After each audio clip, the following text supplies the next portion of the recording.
want a war? You're gonna get one. Now get the guns, the drugs from my generation. I'll take the fall, the saints, look across the nation. And it's a sex, the gods, the fakes, the fraud. They're messing with me. Come on, come on, come on. Let's get it out. Move to the music, play that fucking music. Live through my music, yeah.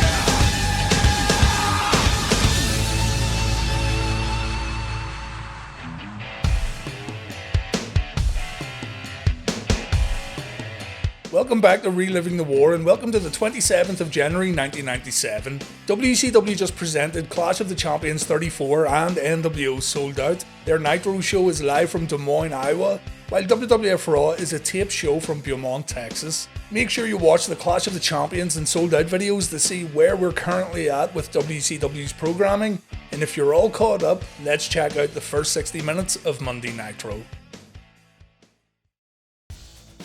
Eric Bischoff and the Outsiders sit at the commentary desk at the beginning of Nitro, and first thing on the agenda is to get Randy Anderson out and fire him. The Steiners defeated Hall and Nash last night at Sold Out, and Randy Anderson ran down to make the 3 count. Anderson was not supposed to be at the show, and he admits to Eric that he was given a ticket by the event promoter. Eric says Randy accepted a gift from WCW staff, and this is against company policy. So based on his actions at Sold Out, and because he accepted this gift, Randy gets fired. The Outsiders laugh as poor Randy gets sent away, and yeah, this was well done. You can't help but feel sorry for Anderson. The Steiners are then brought out, and Eric Bischoff tells Rick and Scott to hand over the tag team titles. This dude here looks like he's really fucking nervous. The Steiners end up throwing the belts down to the Outsiders. They give in. The belts make a really worrying noise when they hit the concrete. And it looks like Hall and Nash are once again the WCW Tag Team Champions. Rick and Scott offer the Outsiders a match, but the Faces of Fear come out instead. We have the Steiners versus Ming and the Barbarian, and I tried to put the Steiners on the Ming Manly meter, but the meter ran away in fear of getting broken again. During the match, Rick takes this shot right here from Ming, and it does some real damage. Rick is seriously groggy for the next few minutes, and you can tell that the lights are on, but no one's home. Thankfully, he still makes it through the match. Scotty Steiner gets the tag and he takes over. The match ends with an overhead belly-to-belly suplex, and the Steiners get the win. During this match, it was announced that the tag team titles will be on the line later in the night, and Hall and Nash will face worthy opponents.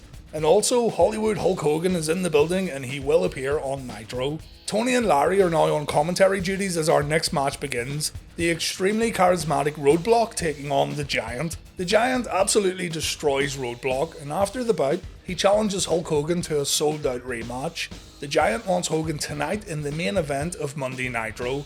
Eddie Guerrero versus Jeff Jarrett is our next matchup, and Deborah showed up along with Steve Mongo McMichael. Deborah wanted Mongo to help Jarrett, but instead, Jeff gets whacked with the magical briefcase. Deborah raises Jarrett's hand afterwards because Double J gets awarded a DQ victory, and she tells Mongo he's in trouble when they get home. Larry Zbyszko says this: "That's why you should keep him in the kitchen."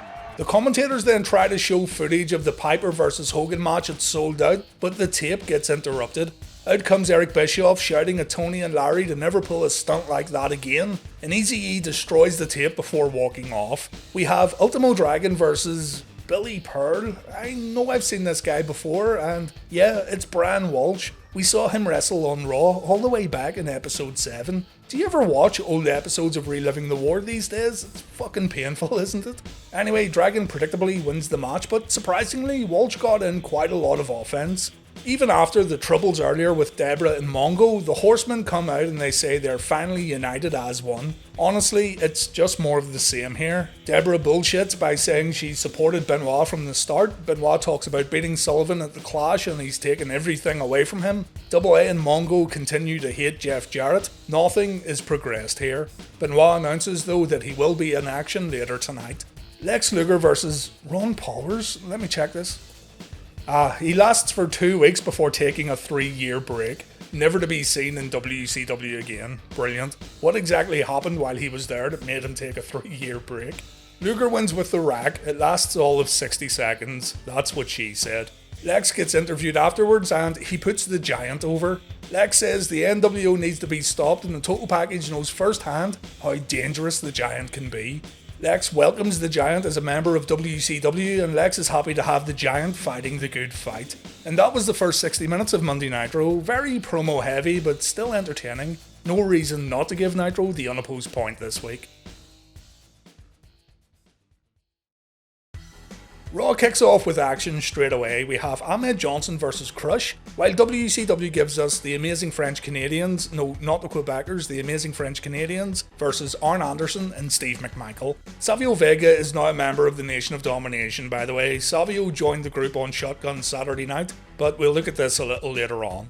Savio and Farouk didn't come to the ring with Crush. Ahmed goes after what Nation members he can, but Crush attacks from behind, putting Ahmed at an immediate disadvantage when the match gets in the ring. Crush then has a match with his hairband, and the hairband wins. Ahmed seizes this opportunity and a power slam gets delivered, and Ahmed then hits a scissors kick before standing there looking very proud of himself indeed. Crush gets destroyed with a jumping punch. Ahmed continues to rip off Booker T with a standing heel kick, and Ahmed then misses a wild elbow drop. Here, have a listen. However distracted. Whoa! Whoa! Crush answers with an inverted atomic drop and a belly-to-belly suplex. It looks like Crush is going to cry afterwards, and I really don't blame him. We then see a very awkward looking body scissors, and Crush applies a camel clutch before we go to commercial break. Farouk is seen sneaking around the curtain just before we cut away. More awkwardness follows when we come back. An electric chair drop from Johnson doesn't look too hot. Crush then goes for a backbreaker and he struggles to get Ahmed up for the move. You're just about to give up all hope on this match, but then Ahmed counters a top rope double axe handle with a standing dropkick. Credit where it's due, this looked good. Ahmed then throws Crush out of the ring. He lays in a few punches. Crush gets thrown back inside the ropes, but he distracts the referee, allowing Farouk to come down and Johnson takes a beating. Farouk puts Ahmed back into the ring. Crush lands his devastating career-ending hard punch, and Crush picks up a pinfall victory. It's a shame here really. I thought Ahmed done a pretty decent job at the Royal Rumble, but this match was poor. There's no other way to say it. The dropkick was good, but that was the only highlight. Tony Schiavone wonders if Hulk Hogan's going to accept the Giant's challenge tonight as our tag team match gets underway on Nitro. My appreciation for Mark Curtis grows stronger every week too. He's even animated when calling for the opening bell. The French Canadians outsmart Mongo and Anderson, and Double A takes a beating. The Enforcer then gets thrown out of the ring and Robert Parker gets involved. It isn't looking good for Double A here at all. Anderson tries to fight out of the Amazing French Canadians corner, but Rougeau and Willette keep Arn at bay. Mongo is proving to be a pretty shitty horseman right about now. We get some double team moves from the Amazing French Canadians in the middle of the ring. The commentators are too busy talking about Randy Anderson. Double A tries to fight back, but Jacques Rougeau tags in Carl Willette, and the Enforcer takes a hard clothesline. It's been all Amazing French Canadians so far, and I'm itching to see Mongo's hot tag. Arn takes a great looking double stun gun, but what isn't so great looking is Willette's atomic drop. They were trying to do the rebound spot here and it just wasn't the best. Mongo even looks on thinking that he could do better. Arn tells McMichael to show us all how it's done. McMichael gets the tag, and fair play to him, he doesn't try to rush in and clean house. He takes the time to let the crowd pop before holding up the symbol of excellence, and then he cleans house. Mongo is totally in charge here. He clips Carl's knee with his little football tackle. Carl also gets backdropped, and we see a good spot where Mongo picks up Rougeau and he throws him on Willette. Willette catches his partner, and so Mongo decides to clothesline both guys. Fucking Mongo surprising me here, good stuff. The match ends with Willette trying to use the flag, but while the referee's distracted, Mongo uses the magical briefcase on Rougeau, and the Horsemen pick up the win. This match was designed specifically to make Steve McMichael look good. One slip up and it would have fallen into standard Mongo territory, but he done well here. Monday Nitro gets the point. Shawn Michaels and the Final Four are going to cut a promo on Raw next, while Nitro puts on two matches, The Outsiders versus The Extreme and Joe Gomez versus the Taskmaster. I know single Raw matches have been going up against two Nitro matches or promos quite a lot recently, and I'll address this too at the end of today's episode. Right then, Shawn Michaels, nice smile you got there pal, be a shame if you lost it. Vince McMahon says the boy who dreamed continued at the 1997 Royal Rumble, but on February 13th, on a special Thursday episode of Raw named Thursday Raw Thursday, HBK will have to once again face Psycho Sid, and the WWF title will be on the line. By the way, we're just going to compare Thursday Raw Thursday to Monday Nitro as usual. Anyway, Shawn thinks to himself, "That's where you're wrong, buddy. I'm not wrestling anybody," as McMahon hypes up this title match. Shawn says he's giving Sid this title shot because Sid gave HBK a shot at the Royal Rumble. Shawn then says he had to earn that title shot at the Royal Rumble, and I said, no you fucking didn't. Shawn didn't wrestle on TV at all from Survivor Series right up to the Royal Rumble. But here's a bit of trivia for you. Did you know that Shawn Michaels faced Mankind at In Your House It's Time? It was a main event dark match, the very last match of the evening. Anyway, Vince tells Shawn that if he wins, he has to face one of the final four, and McMahon throws up the symbol of excellence while Mongo laughs in the distance. Shawn says it's all about the WWF Championship, a title that's recently brought out the very worst in the superstars of the World Wrestling Federation. Shawn says if being bad is what makes him great, and if being bad is what makes him champion, then that's exactly what he's going to do. Bret Hart comes out first and Shawn tries to shake his hand. Bret refuses. The Hitman must have knew something was up here because the first thing he tells Shawn is to make sure he walks into WrestleMania 13 as champion. Whatever Shawn has to do, Bret tells him to do it because Hart wants to beat Shawn at WrestleMania for the WWF Championship. Bret says he doesn't want Shawn to injure himself, he doesn't want excuses, and he wants HBK at 100%. It gets so bad that Vince McMahon has to cut Bret off by talking about Psycho Sid. Bret says he's rooting for Shawn at Thursday Raw Thursday, and Bret even says he'll have HBK's back. Whatever it takes to get Hart vs Michaels inside the ring at WrestleMania. Fucking hell. The Undertaker is out next and the dead man says he respects Bret Hart, but he doesn't respect Bret Hart's complaining as of late. If anyone's been screwed out of the WWF Championship, it's The Undertaker. The Phenom reminds Bret of the 1996 Royal Rumble where Diesel robbed Taker of the championship, and The Undertaker tells Shawn that the WWF title is finally coming back to the dark side. Look at HBK, his usual confidence and attitude is completely missing here. Undertaker says Shawn's belt and body will belong to the dead man, and Bret clearly thinks of the innuendo here. Out next is Royal Rumble winner Stone Cold Steve Austin, and Austin says he knows an ambush when he sees one, so he isn't getting into the ring. Stone Cold says that inside the ropes are 3 crybabies and Little Boy Blue, great line by the way, and Austin says the no disqualification rules of the Final Four match are right up his alley. Vader has appeared at the entranceway as Austin continues on. Stone Cold says he's going to win it in your house before walking off. He then notices Vader at the entranceway and he threatens to step into the ring, but Stone Cold thinks twice and Vader allows him to walk by. I enjoyed this segment quite a bit. It's the beginning of a really messy title situation that's going to last all the way up to WrestleMania. The Outsiders said they'd defend the tag team titles, and that's exactly what they do. They go up against the Extreme, a team that consists of Ace Darling and Devon Storm, maybe better known as Crowbar. It's exactly what you'd imagine it to be, and it's exactly what Nash and Hall wanted it to be, a complete squash match. Hall starts off by cheap-shotting Ace, and well, from here the match might as well be over. This reminded me of Razor Ramon destroying jobbers during his WWF days. Hall is very stiff here, and it looks like he's enjoying himself. After hitting a fallaway slam, Hall brings Ace to his own corner, and he helps Ace make a tag. Hall then tags in Big Sexy. Nash hits a short arm clothesline. He follows this up with a sidewalk slam. Hall gets tagged back in, and the match ends with an Outsider's edge. Just like that.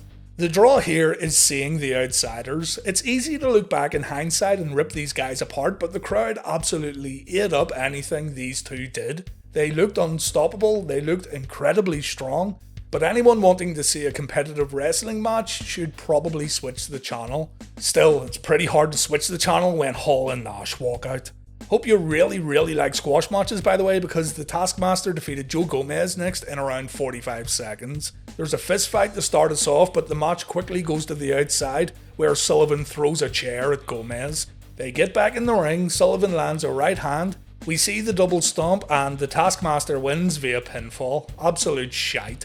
We'll be seeing Sullivan a little later on too, hooray for us. Giving Raw this point, much more interesting stuff happening on Raw. I like seeing the Outsiders, but you can't really recommend this match. Yes, British Bulldog versus Doug Furnas on Raw, Hollywood Hogan promo on Monday Nitro. Davey Boy Smith looks happy to see us this week, and he's going to try his best to stay away from those chin locks. Owen's wearing a sick tracksuit this week too. He's going to guard the tag team titles and his Slammy award as our match gets underway. Headlock from Davey Boy Smith. We get a drop down leapfrog sequence that ends with Doug Furnas landing a dropkick, and Davey gets sent to the outside. Davey gets back into the ring, he takes a few chops, and then Furnas decides to give Davey the most extreme, deadly chest bump you've ever seen in your life. Bulldog continues to take a beating. He takes a suplex from Furnas, but he manages to kick out of the following pin attempt. He scurries to the corner after nearly bumping into Phil LaFawn on the outside, and Bulldog finally gets the chance to take control after dodging a corner attack. Furnas takes a hard bump to the outside. Vince McMahon announces that Owen and Davey will defend the tag team titles at In Your House Final 4 against Furnas and LaFawn, as Davey gets away with using the ring steps as a weapon. McMahon also says that Ahmed Johnson is trying to find the nation backstage, and when we come back from a commercial break, we see Ahmed busting down doors and finding nobody. When we come back to in-ring action, we see the Davey Boy Smith chinlock. Furnas fights out, but he gets put right back down, and Davey even tries to kick Phil LaFawn's head off. Davey keeps the pressure on when Furnas tries to fight back. Bulldog ends up completely no-selling a chop, and he hits a hard clothesline. You get the impression that Davey is maybe a little pissed off tonight. Furnas counters a piledriver attempt with a back body drop, but he can't capitalise afterwards. Davey makes it to his feet first, and Furnas ends up taking a suplex. Furnas kicks out, so there's only one thing to do. Davey Boy Smith chinlock. While the chinlock gets applied, Owen screams that Phil LaFawn gives Canada a bad name, and Phil LaFawn is just like Owen's lousy brother Bret.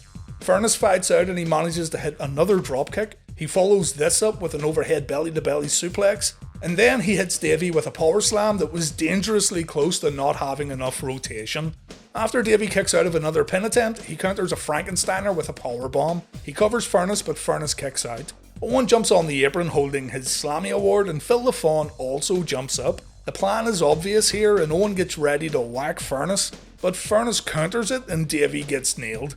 You think this is the end of the match, but Davey kicks out at 2. Furnas gets distracted by Owen Hart, who just entered the ring, and the British Bulldog does the classic SummerSlam 1992 finish to end the match. The British Bulldog wins via pinfall.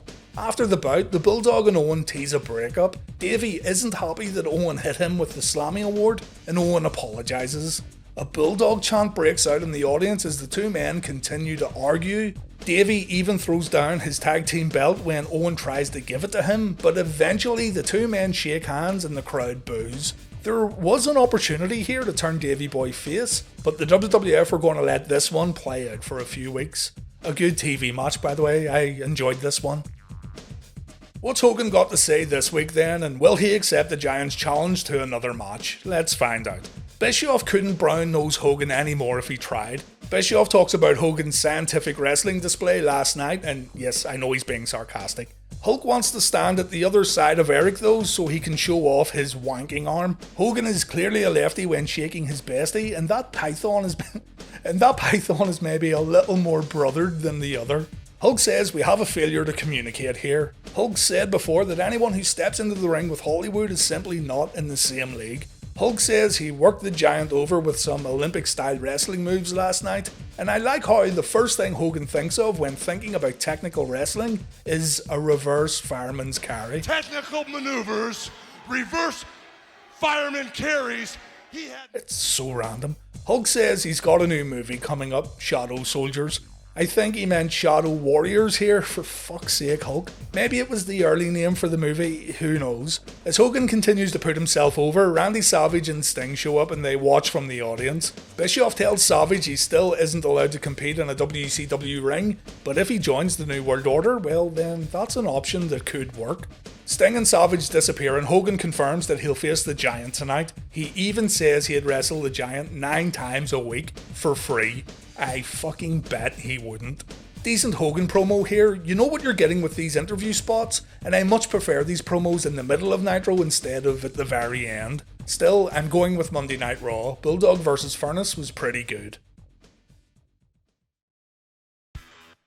The WWF are showing us some footage from a Madison Square Garden house show and some footage from Shotgun Saturday night, while Dean Malenko battles Jerry Flynn on Nitro.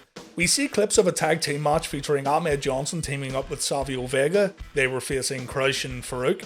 This apparently happened on Saturday night, so when did Shotgun take place? Well, this Garden show definitely took place on the Saturday, and Shotgun also took place on the Saturday. So you had guys pulling double duty by working two New York venues on the same night. At the Madison Square Garden show, Ahmed Johnson had the nation beat, but Savio wanted tagged in. Ahmed went to his corner and Savio double-crossed him, leading to Farouk winning the match. On Shotgun, Savio said he made a mistake and his temper got the better of him. He promised to do better in his match with Rocky Maivia, but it was confirmed during the match that Savio was now part of the Nation of Domination.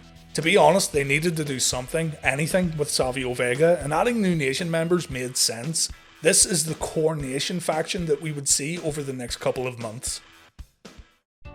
Dean and Jerry Lynn with an F go through a wrist lock routine and it ends with Flynn nailing Dean with a hook kick. Malenko takes a few kicks in the corner and Flynn pulls off the Savio Vega wheel kick. It looked way better than the last time we saw him do it, so good job. When Flynn gets back inside the ropes, he takes an overhead belly-to-belly suplex. Dean then slides out of the ring and he trips his opponent up. Dean's going to target the knee here it seems, and work on softening the bigger Jerry Flynn up a little.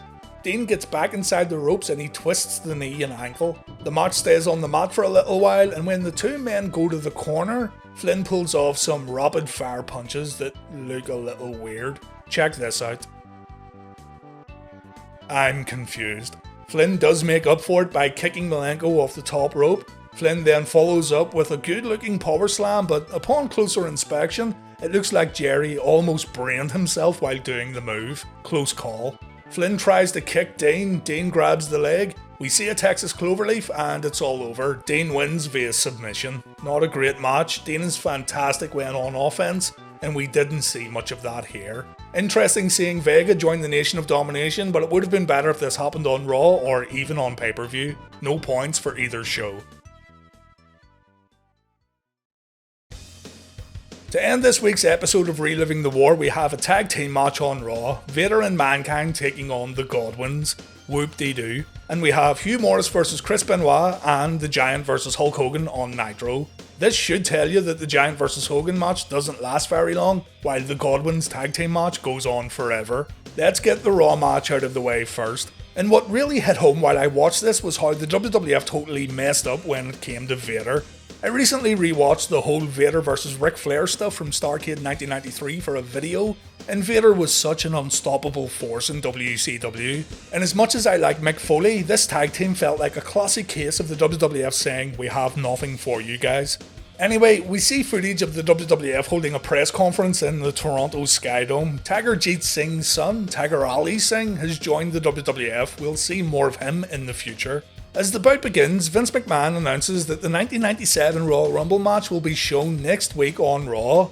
Raw will also be held in the Toronto Skydome, so quite the episode next week for viewers at home. Just to let you know, we won't be looking at the Royal Rumble again next week. Phineas doesn't give Mankind a chance to do anything before tagging out. Vader wants Mankind to tag him in, but he doesn't do it. Instead, Mankind tries to go toe-to-toe with Henry Godwinn, and that doesn't work out too well. Mankind ends up right beside Vader once again, and once again he refuses to tag in his partner. Phineas comes back in, Mankind throws him to the outside. Vader might finally get a chance to do some damage, but no. Foley throws the Hog Farmer back into the ring, and Vader wants to know what on earth is going on.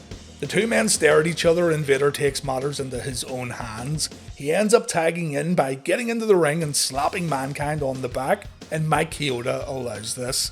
Vader beats the shit out of Phineas in the corner, absolute no mercy. Phineas then takes a hard clothesline and Vader looks directly at Mankind afterwards. Vader then plays ball and he tags Mankind in, and as the mandible claw gets applied, Vince McMahon says Ahmed Johnson is still running around backstage looking for the Nation of Domination. Henry runs in and he breaks up the claw by sending both Mankind and Phineas over the top rope. Vader makes sure that Phineas doesn't suplex Mankind back into the ring, and we see Vader and Mankind actually work together to flip Phineas over the ropes.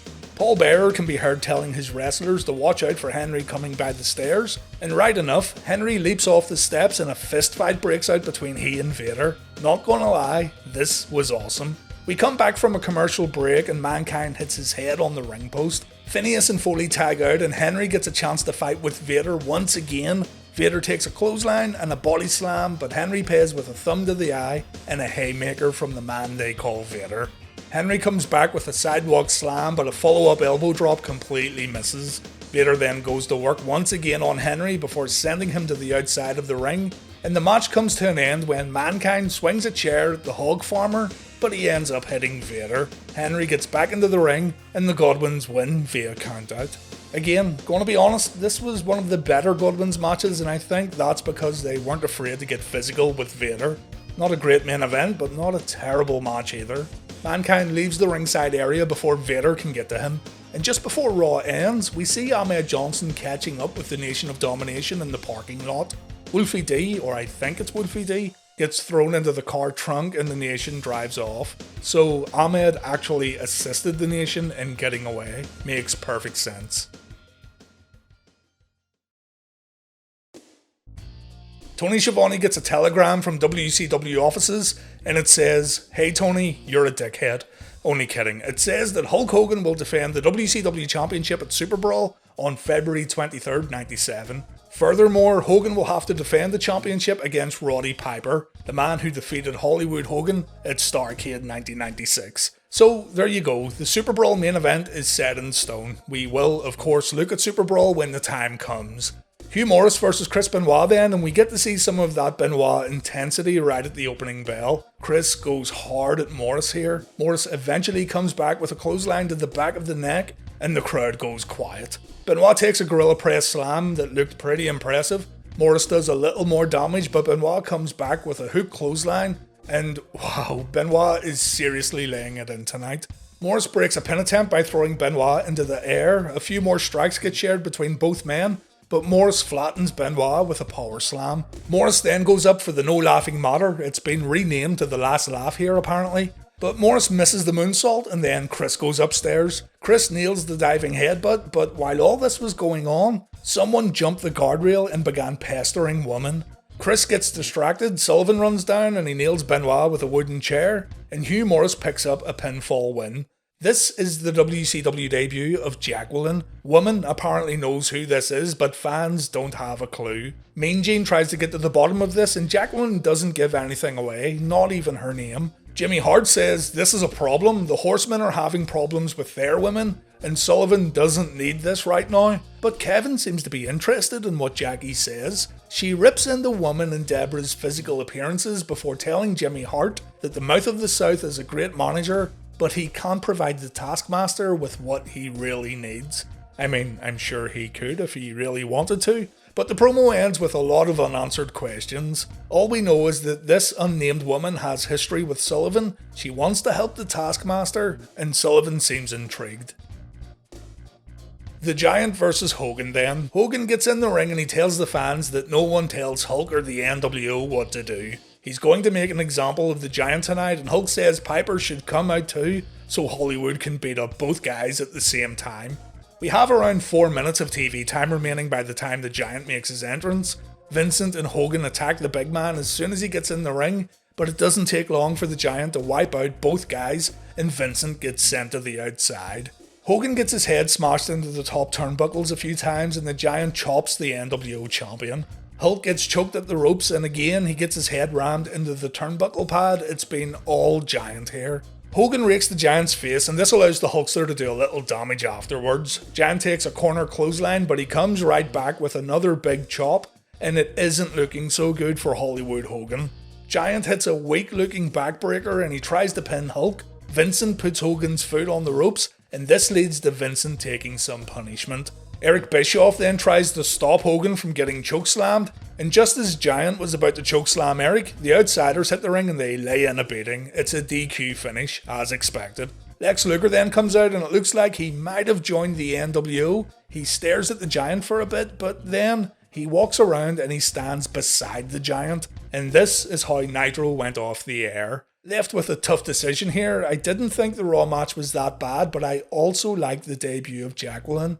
I'll go with Raw. Raw gets the final point.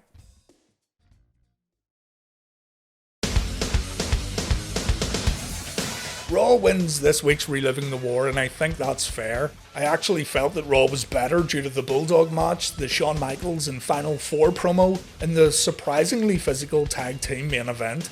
This means we've got 24 points to Raw, 34 points to Nitro, and we've got 10 ties. In the television ratings, Nitro got the win with a 3.6, Raw managed a 2.2. So 2 hours of Raw from next week along with 2 hours of Nitro. The plan is to condense a lot of the lower card stuff that goes on in both shows, and also the head-to-head scoring is going to change. Nitro on average has around 11 or 12 promos and matches on a 2 hour broadcast, sometimes making it all the way to 14 or 15. Raw on the other hand has around 6 or 7 on average. So you can see the problem we have right away, and you've maybe noticed this over the past few weeks too. Nitro simply packs in more shorter matches and promos in comparison to Raw, making our head-to-heads a little difficult to judge fairly. The weekly winner from next week onwards will just be whatever show I enjoyed the most from start to end, while also highlighting the match of the week and the promo of the week. We'll still flip back and forth from Raw and Nitro. I'll still talk about everything that happens, so the only thing getting cut is the in-depth look at what I feel are the most uneventful matches. Head-to-head scoring over 2 hours is simply not possible. Not only does it not make sense because of the sheer amount of Nitro segments packed into a 2 hour show, but I wouldn't be able to get the videos finished in time either. The production of this thing already takes days out of a week, so I appreciate you sticking with it, and I appreciate you accepting that changes have to be made too. Really, the scoring means very little to me now anyway. It's all about having fun while watching old episodes of Raw and Nitro, and I think the vast majority of you feel the same way based on feedback. I'm still working it out, but Reliving the War will be available next week as usual, and so I hope to see you all then. If you like the series, please subscribe, it helps me out a lot. Thanks for watching guys, and take care.